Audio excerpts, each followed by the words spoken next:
Chapter 9, Wilbur's Boast.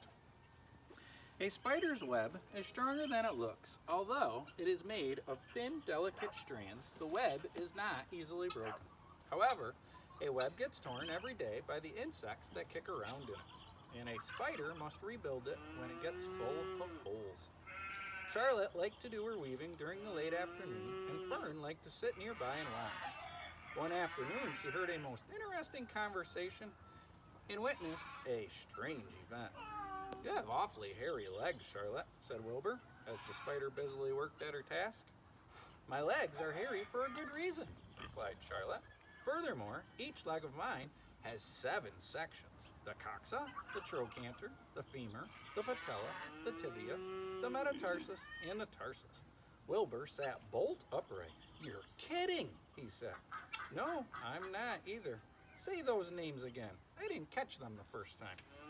"Coxa, trochanter, femur, patella, tibia, metatarsus, and tarsus." "Goodness," said Wilbur, looking down at his own chubby legs. "I don't think my legs have 7 sections." "Well," said Charlotte, "you and I lead different lives. You don't have to spin a web."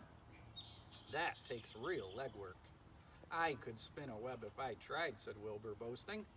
"I've just never tried." "Let's see you do it," said Charlotte. Fern chuckled softly, and her eyes grew wide with love for the pig. "Okay," replied Wilbur. "You can coach me, and I'll spin one.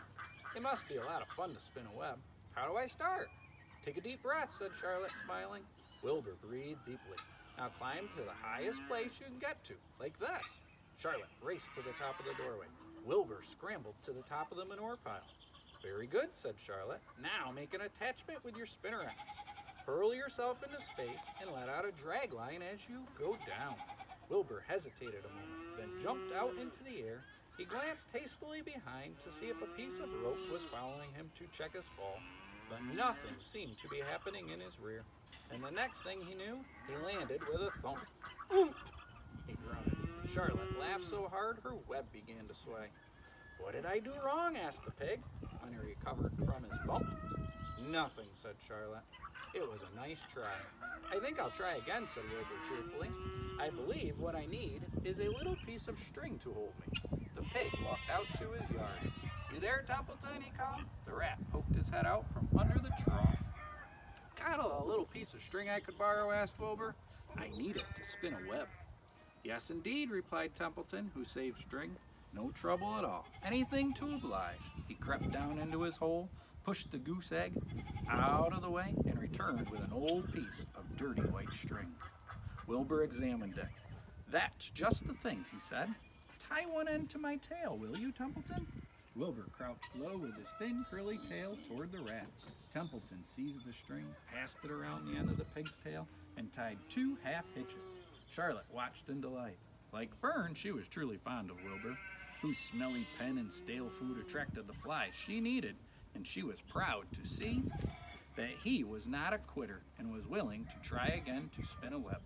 While the rat and the spider and the little girl watched, Wilbur climbed again to the top of the manure pile, full of energy and hope. "Everybody watch!" he cried, and summoning all his strength, he threw himself into the air head first. The string trailed behind him, but as he had neglected to fasten the other end to anything, it didn't really do any good, and Wilbur landed with a thud. Crushed and hurt, tears came to his eyes. Templeton grinned. Charlotte just sat quietly. After a bit, she spoke. "You can't spin a web, Wilbur, and I advise you to put the idea out of your mind. You lack 2 things needed for spinning a web." "What are they?" asked Wilbur sadly. "You lack a set of spinnerets, and you lack know-how. But cheer up, you don't need a web. Zuckerman supplies you with 3 big meals a day. Why should you worry about trapping food?" Wilbur sighed. "You're ever so much cleverer and brighter than I am, Charlotte. I guess I was just trying to show off. Serves me right." Templeton untied his string and took it back to his home. Charlotte returned to her weaving. "You needn't feel too badly, Wilbur," she said.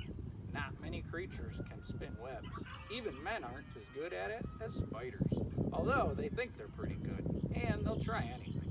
Did you ever hear of the Queensboro Bridge?" Wilbur shook his head. "Is it a web?" Sort of, replied Charlotte. But do you know how long it took men to build it? 8 whole years. My goodness, I would have starved to death waiting that long. I could make a web in a single evening. What do people catch in the Queensboro Bridge? Bugs? Asked Wilbur. No, said Charlotte. They don't catch anything. They just keep trotting back and forth across the bridge, thinking there is something better on the other side. If they'd hang head down at the top of the thing and wait quietly, maybe something good would come along. But no. With men,